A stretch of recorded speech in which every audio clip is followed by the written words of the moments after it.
Namaku Emi. Aku mau menceritakan tentang pengalaman mengerikanku ketika pulang dari rumah sakit. Kejadian yang tidak pernah aku duga-duga sebelumnya, sehingga sempat membuatku trauma. Sudah 1 jam lamanya aku menunggu, namun jemputan itu belum juga datang. Hari ini pengalaman pertamaku menunggu lama di depan parkiran. Sementara malam sudah semakin larut, hampir jam 12 malam, belum ada tanda-tanda kemunculan suamiku. Karena capek menunggu, aku menyandarkan diri di sebuah kursi yang terletak tidak jauh dari kamar mayat. Dengan diiringi perasaan gelisah tak menentu, aku mencoba untuk menelpon suamiku lagi. "Halo Pak, lama banget sih dari tadi ini," kataku sedikit kesal dengan keterlambatan suamiku. "Maaf Bu, ban motor pecah, terpaksa ke bengkel dulu. Ini lagi meluncur, tungguin di situ." "Ibu sama siapa?" jawab suamiku. "Sendirian lah, emang sama siapa lagi? Bapak udah sampai mana sekarang?"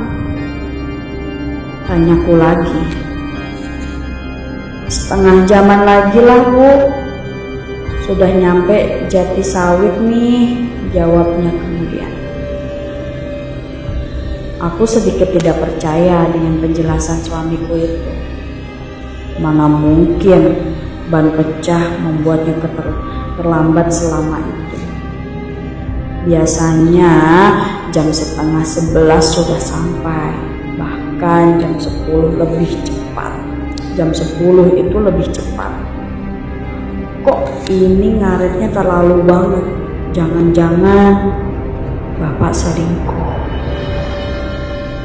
Sebentar saja hal itu terlintas di benakku, namun aku tepis jauh-jauh.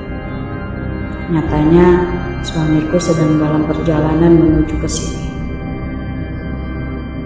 Nah, suamiku malam itu memang datang menjemput, namun kedatangannya ke tempat itu menjadi suatu tanda tanya besar hingga sekarang. Aneh dan menyeramkan. Terdengar bunyi klakson sepeda motor dari seberang jalan raya. Aku kenal betul itu adalah suamiku yang datang. "Pak, sini!" Aneh banget sih, kenapa berhenti di situ? "Masuk sini!" Semakin kesal aku dibuatnya. Didit. Terdengar suara klakson dibunyikan berkali-kali. Aku pun terpaksa menghampirinya. "Bapak ini aneh banget sih. Sudah terlambat, malah main-main. Lagi pula kemana saja jam segini baru nyampe. Capek tahu," kataku jengkel. Aku duduk membonceng, kemudian suamiku langsung tancap gas tanpa berucap sepatah kata pun. Semakin keheranan aku dibuatnya. Namun karena rasa capek dan kantuk akibat aktivitas di rumah sakit seharian, aku tidak memperdulikan itu semua. Aku peluk erat-erat tubuh suamiku untuk mengusir hawa dingin yang tiba-tiba menusuk tulangku.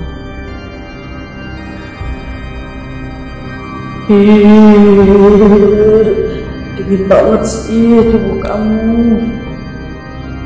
Perasaannya semakin menyelimuti. Tidak seperti biasanya hawa tubuh suamiku terasa dingin seperti es. "Kamu kenapa sih Mas? Habis kejebur ya?" tanyaku, namun tidak ditanggapi olehnya.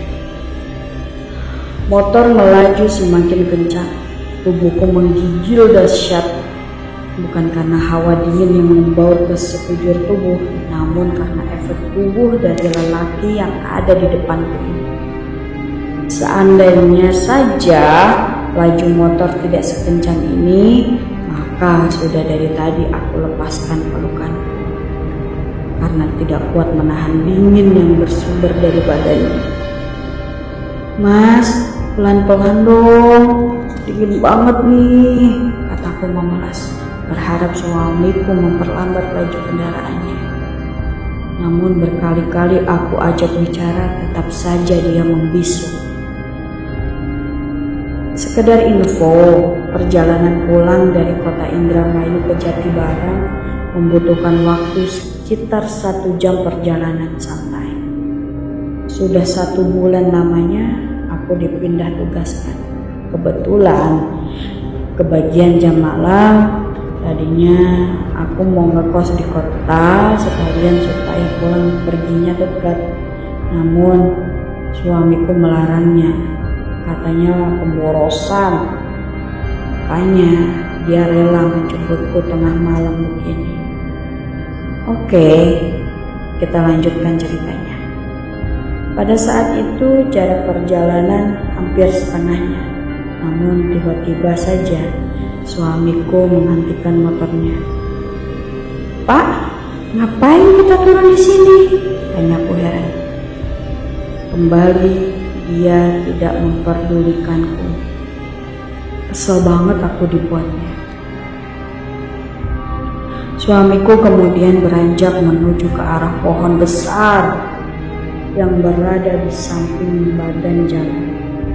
Dan terlihat bagian bawahnya tertutup semak-semak yang sangat lebat.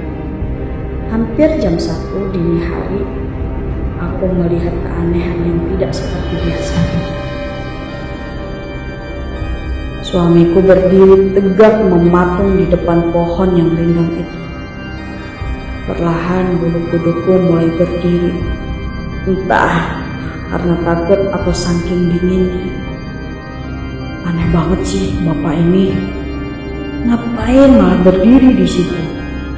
"Kesini Pak, ayo pulang," panggilku berkali-kali. Namun tetap saja dia tidak merespon. Beberapa saat kemudian suamiku melambaikan tangannya padaku.